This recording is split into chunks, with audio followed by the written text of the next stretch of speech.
오늘의 큐티 말씀은 예레미야 44장 15절부터 30절입니다. 제목 적반하장.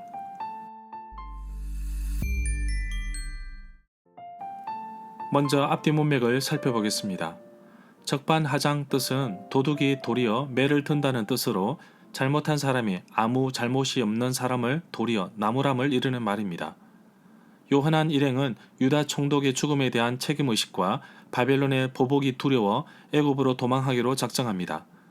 가는 길에 예레미야를 만나서 여호와께 어디로 가야 할지 기도해 달라고 예레미야에게 부탁하면서 말씀하시는 대로 순종하겠다고 하였지만 애초부터 이들은 여호와의 말씀에 순종할 마음이 없었습니다.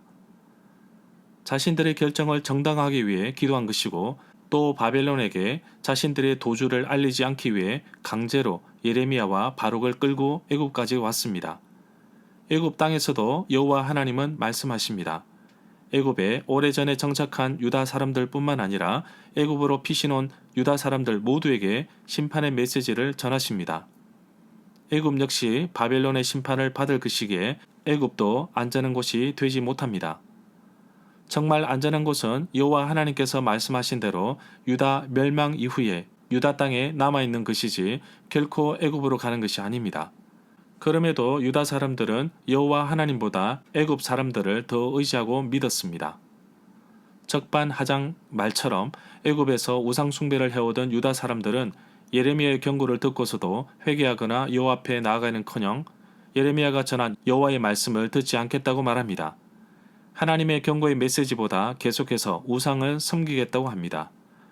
예레미야에게 따지고 불평하는 모습이 딱 적반하장입니다.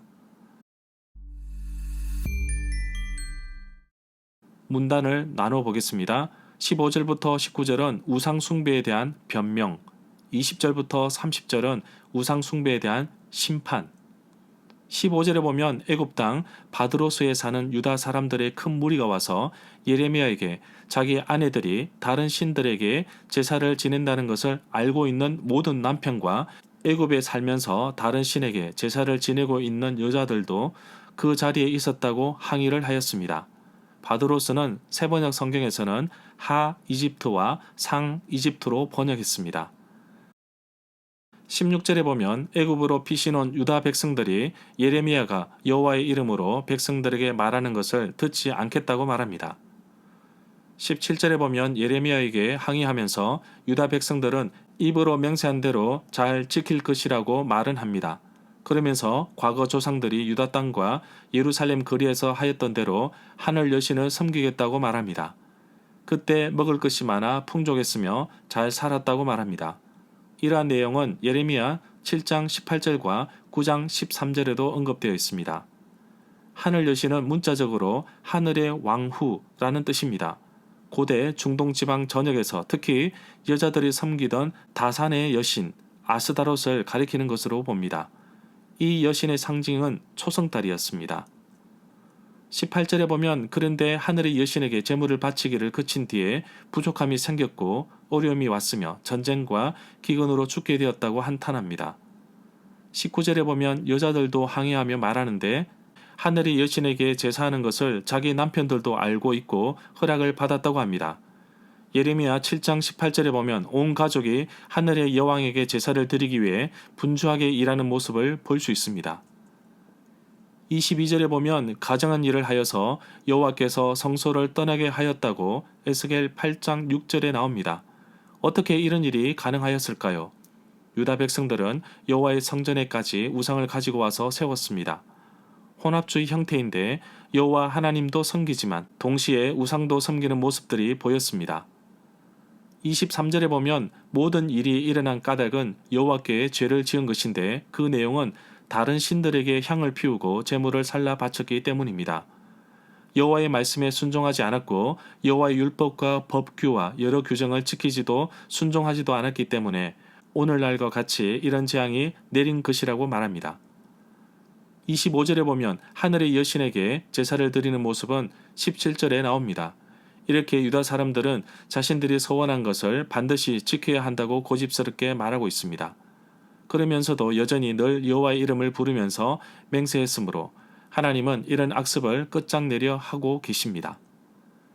27절에 보면 하나님께서는 계속되는 유다 백성들의 우상 숭배를 끊어내기 위해 애굽으로 피난 갔던 유다 백성들까지 심판하십니다. BC 568년에 바벨론 느부갓네살 왕이 애굽에 쳐들어옵니다.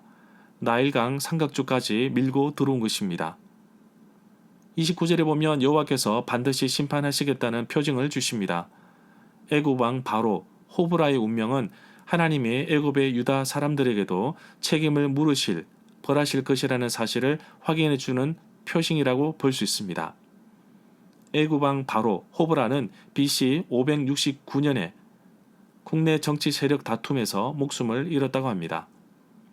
30절에 보면 여호와께서 유다 왕 시드기야를 바벨론 왕 느부갓네살의 손에 넘겨주었던 것처럼 애굽의 바로 왕 호브라 왕을 원수들에게 넘겨주겠다고 하십니다.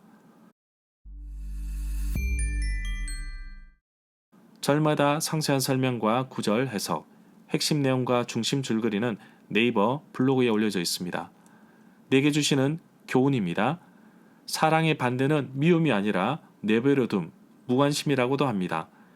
우상 숭배에 빠진 유다 백성들을 보며 하나님은 저들을 그냥 내버려 두십니다. 결국 궁핍하고 넘어지게 됩니다. 그러나 하나님은 죄로 향하여 달려가는 자들이 돌아오기를 간절히 바라고 계십니다. 지금도 회개하고 돌아오기를 간절히 기다리고 계십니다. 내가 더 이상 죄악된 길을 행하지 않도록 신앙의 삶이 바로 세워지길 기도합니다. 유다 사람들의 변명 가운데 하늘 여신이 풍성하게 먹을 것과 어려움을 주지 않는다고 하나님보다 더 신뢰하는 모습을 보게 됩니다. 하나님보다 앞선다면 그 모든 것이 우상의 범주에 들어갑니다. 혹시 내가 하나님보다 더 소중히, 더 귀하게 여기는 것들이 있다면 내려놓고 하나님 한 분만으로 나는 만족하는 삶을 누리기를 원합니다. 그리고 죄를 지적해 주실 때 이런저런 핑계를 대지 말고 온전히 하나님 앞에 회개하며 순종하며 살아가는 하루가 되기를 간절히 소망합니다.